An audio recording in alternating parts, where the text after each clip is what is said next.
Hello, and welcome to the Deep Edge podcast. In this show, we're going to dive deep into GPU as a service and what role does it play in powering the next generation of AI workloads. Joining me today will be two industry leaders from Canada that are diving into the transformation of some of these topics. It'll be Callum Morrison, who's account director for Cologix, and Wayne Lloyd, who's CEO of Consensus Core. Their groundbreaking partnership recently launched the first NVIDIA-powered GPU-as-a-Service in Montreal, turning Cologix MTL10 data center into a dynamic hub for high-performance AI computing. Together, they're addressing and accelerating the demand for these industries that are going to rely on things like AI, machine learning, advanced 3D rendering, and addressing some of the scalability and cutting edge requirements for GPU and the powers associated with that. So this collaboration is not only addressing some of the partnerships related to some of the requirements today, but positioning Canada as a central player as the global AI ecosystems and shaping the future of edge applications and AI-ready data centers. So let's get started and let's jump right into it. Gentlemen, welcome to the Deep Edge podcast. I'm so happy you were able to take the time. I know your schedules are busy to discuss this hot topic. How's everyone doing? Doing great, Ray. So stoked to be here. Thank you very much for having me. Excellent, Yeah, excellent. doing great. Thanks, Ray. Now, maybe before we get started, if you can tell us each about your company and the type of services that you offer and what your role is. Sure. I'll start. My name is Callum Morrison. I'm an account director at Cologix. Cologix is a top 5 data center provider across North America. We are in Canada and the US, extensive footprint in Canada through a series of acquisitions. In a nutshell, what I could say about Cologix is we own and operate tier 3 enterprise grade and network neutral data centers, which will become a very important part of our conversation here. But in the purest sense, we're a very large player in North America. We're only in North America, and we do very well in Canada and some very strategic markets in the US. Thank you. So my name is Wayne Lloyd. I'm the co-founder and CEO of Consensus Core, which is a full stack AI infrastructure company. We have GPU as a service. We're also building fairly big cloud offering. So we started out really looking for infrastructure for all sorts of bulk compute tasks. Early on, it was around crypto mining projects, and we pivoted into AI, some time ago. So we've launched one of Canada's first GPU as a service offerings. And we also kind of work on other infrastructure projects related to power and stuff for compute. And my background is really in capital markets and quantitative finance prior to this. Excellent. So you got a good balance on the technical and the finance stuff, which is always a hot topic for me. So maybe I heard GPU as a service, right? And it's a hot topic when it's related to AI data center. You talked about power, but maybe for certain parts of our audience, if either of you could explain, what the definition of GPU as a service is, right? And why is it valuable to AI solution because it's becoming a more hot topic moving forward. Sure, yeah. So I think what you're really trying to do with the GPU as a service offering is enable every company to have the same access to this massive compute as the hyperscalers do. People are trying to build large scale AI applications. They're training foundational models, and not everybody has the same resources as these hyperscalers do. And so GPU as a service is really about leasing that capacity and evening the playing field a little bit so that more people can build in this space. There's really 3 aspects of AI or bottlenecks to deploying AI. One is access to the chips, the power and data center capacity, talent, and not just talent in building the tools and applications, but how efficiently the AI teams themselves can interact with the tools and kind of deploy the resources. And the last one, I would say, maybe the fourth one, is really access to data. So we don't solve that problem. That's there's lots of other players in the market. But the first three problems, we look at solving those for our customers, basically coordinating the software, the hardware, and the data center capacity or power. Yeah.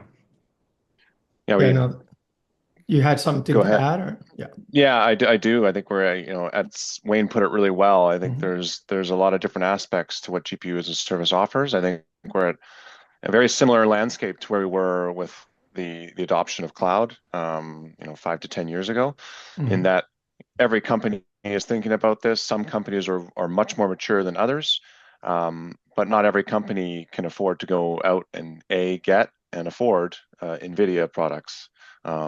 So where Wayne and other players in the GPU as a service market come in is that they can solve for the infrastructure cost. But I think Wayne hit a really good topic in that, every company is struggling to hire AI engineers. And so a GPU as a service provider not only provides you the equipment, the hardware, and they've installed it, which is not easy to do, or to get power, which I'm sure we'll talk about in a little bit, but they also have the staff and the expertise to get your model off the ground and to start it working for your company. So I think, those three parts of the AI conundrum are very not easy to solve, and you can make it very easy to solve with a GPU as a service provider. Yeah, no, this is a good point that you both touched on. And when you talked about, the AI, we kind of break it out when I get involved with a lot of AI projects into the data and what patterns and whether the data is internal, external, to look at that. Then the infrastructure part, which is what you're addressing, is whether you partner with a hyperscaler and all the challenges associated with that versus with what you two are doing, but then the intelligence of what type of models you want to run. But as we look at, scaling, right? What specific challenges do business face when scaling AI workloads? We use the example of cloud, and how does your partnership address some of those challenges? Well, I think everybody has, you know, essentially when you're building one of these models or you're trying to run inference at scale, you're trying to build a product that people love and want to use, and that's hard enough. The people don't need to reinvent the sort of infrastructure layer that goes on there. So I think those are the things that we help solve in the as we see these companies scale up in their products, is that they really, the complexity that comes along with deploying these would require a headcount that's so much bigger for an AI team if they wanted to run everything themselves. And so we really kind of help offload that. We're building a lot of tools around kind of coordinating and scaling these workloads. And so, some of it's done just by having engineers on staff that have seen a lot of these problems. When you're building a product, you might come across these problems once or twice, but if you deploy multiple times as an infrastructure provider, you see these problems on a routine basis. So we can help iron that out. So yeah, I think having the infrastructure engineers that can address those things quickly and efficiently is vital. And then, having software that makes coordinating all the resources and tying everything together is also very important. So we're building both of those aspects. I'll just chime in from an infrastructure point of view. A company like Consensus Core, when they come to Cologix, they get to leverage a couple things. I think the first is that Cologix is building adaptable data centers. So I'll use Montreal 10 as an example. We have a 4 megawatt suite there. It has a double raised floor in it, so we can put the power infrastructure below a purely air-cooled plenum. And what that allows you to do is it allows you to be completely adaptable and flexible in what you're doing. We know that these models will start to take up more and more infrastructure, and we want to be adaptable and flexible for Wayne and his team and what they want to do, not just on day one, but on day two as they start to build out their client list, as their client lists expand and put more and more data into these models. So that's the ability that an infrastructure provider like Cologix has. We also have the ability to provide Wayne and his team with the same solutions architects, the same CFD team that's going to run the computational fluid dynamics on his environment, and we can start to design and consult with Wayne on what we want to do on day one and what it looks like on day two. And that same team works with some of the biggest cloud providers in the world, the hyperscalers. So I think Cologix does a really good job of building to be suitable for day one and day two when you expand, and also being flexible with our personnel and our contract side as well. We want to make this easy for clients to grow, and that's a thing that we do very, very well. Yeah, no, this is great actually, because I think you're touching on a topic. I always have these layers when I go through this blueprint and the execution part of it, right? With what you're addressing. How do you execute this to make these projects more successful? Because in different parts of the world, we're seeing a lot of these AI projects fail, right? They haven't delivered some of the promises, and as I go through it, they either didn't do a good job of identifying what the initial challenge or opportunity is. They didn't do a good job of validating what the business case is to match those particular use cases. And then they skip on the part like, how do we make this happen? Right. So I think you touched on the part about why Montreal and why the MTL 10 data center. Now, the thing is, as we look at, we talked about hypercloud and, now we're talking about AI, but I always when I talked about cloud, right? A lot of people skip the underlay of part of the network, right? Because you can talk about cloud and some of the agility all you want, right? But if the underlying infrastructure and the underlay, it's really bad, it becomes a bad cloud experience, right? So as we look at some of the parts that we talk about AI, how do connectivity, interconnect impact the performance of these AI application, and what role does your infrastructure play in optimizing these type of connections? Yeah, I'll start with that. I think it sort of harkens back to the business model that Cologix undertakes in each market. A lot of people think that a data center provider just tries and goes and land grabs and tries to find the biggest parcel of land with the most rights to power on it. While that is certainly a focus now with AI and the unprecedented demand, it's certainly not how Cologix occupies an acquisition into a new market. The first part of our focus is always interconnection. It's always network density, and we try and solidify a footprint, or we try and take over the network hub of a market. And we realize through our experience with enterprise, and it'll be no different with AI once reasoning becomes more to the forefront and production workloads start to get unleashed into our data centers, is that the interconnection and resiliency on the network side, both for clients to see their reasoning models and to utilize what they're putting in our data centers, will be huge. And that's the reason why we require the network density that we do, is that we realize that enterprises need to have access at all times. They need to have failovers in place at all times. Our largest enterprise customers go 2 and 3 levels of resiliency in terms of network backup. So we see it coming for AI. It'll be no different as things start to be put into production, and we're ready. The nice part about what we do is that we occupy the network hub of a market. We create our hyperscale facilities, which are super high density facilities, but we always tether them back to those network hubs via dark fiber. And we provide a litany of options that people can backhaul to the network providers they need that reside in those network hub data centers. So that's how Cologix tends to go about our strategy in a market. And it sets us up for success, Ray, wherever clients want to be. We know that they can get to who they need to get to via our pre-set up configured architecture. Yeah, this is excellent, because that's the part that not enough people are talking about, right? So I agree. yeah, I'm glad you addressed that part of it, because I think moving forward, the reliability, the scalability of this becomes vital. So you did a good job addressing that. Maybe we can close with, right? You guys get a lot of feedback from a lot of different customers, right? So maybe I want to get an idea with looking ahead, right? What do you envision as the future of AI-ready data centers, and how will your partnership kind of, what would I say, broaden the landscape for edge computing or AI innovations? Hopefully, that's a clear question, I hope, but more get your idea where the future is. I mean, from a data center perspective, we are at just a super exciting time. As I mentioned already, unprecedented demand for space and power.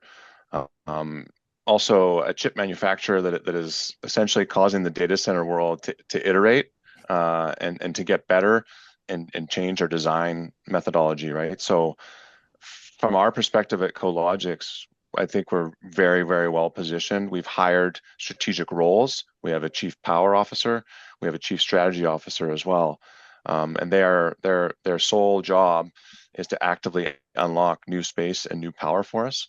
And what we're finding, Ray, is that not only is power hard to find, but transmitting existing power is hard to find. It's brilliant to have a power person there. Yeah. Right. Yeah. So we've got a couple of really exciting things coming down the pipeline. I think 2027 looks to be just one of the most exciting capacity upgrades in the data center world maybe that's ever happened. We've got Cole 5, 6, and 7 looking to be unlocked in Columbus, Ohio. We're looking at power generation on site. We're looking at Bloom Energy, which is a solid state sodium solution. So there's just so much exciting technology that we're looking at doing. I think natural gas will be the first sort of power generation on site at some of these data centers, which is just unbelievable.